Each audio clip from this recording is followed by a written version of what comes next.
When a medevac plane couldn't land because the runway lights were out, an entire village used their headlights to help it touch down safely. Anytime a plane flies over that late, you know something is wrong. Ida Nelson was luxuriating in her sister's sauna when she heard the rumble of a small airplane circling the nearby airport. It was 11:30 at night in the Alaskan village of Ijigig, population 70, and, as she told the New York Times, anytime a plane flies over that late, you know something is wrong. Nelson and her sister leapt out of the sauna, ran to the window, and saw the problem. The airport's runway lights were out.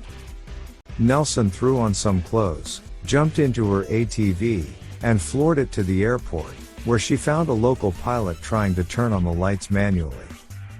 Normally, if you push the button 10 or 15 times, the lights will just light up, Nelson told Two Out of Juneau. Not this time. Meanwhile, she and the pilot learned of the plane's urgent mission.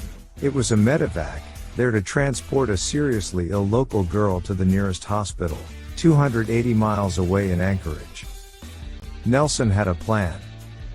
Driving her ATV to the end of the runway, she shone her headlights on the tarmac for the plane to follow. Great idea, but it wasn't enough.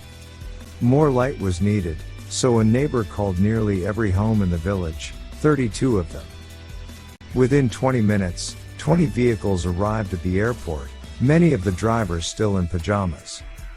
Following directions from the medevac pilot, the cars lined up on one side of the runway.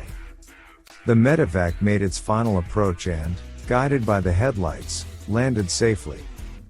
The young patient was loaded onto the aircraft, and the plane immediately took off again. Her illness was never publicly revealed, but she has since been released from the hospital. In a world filled with uncertainty, the little community's positive activism was a big deal. Not so much for Nelson. As she told CNN, in Ijigig, coming together is kind of a normal deal.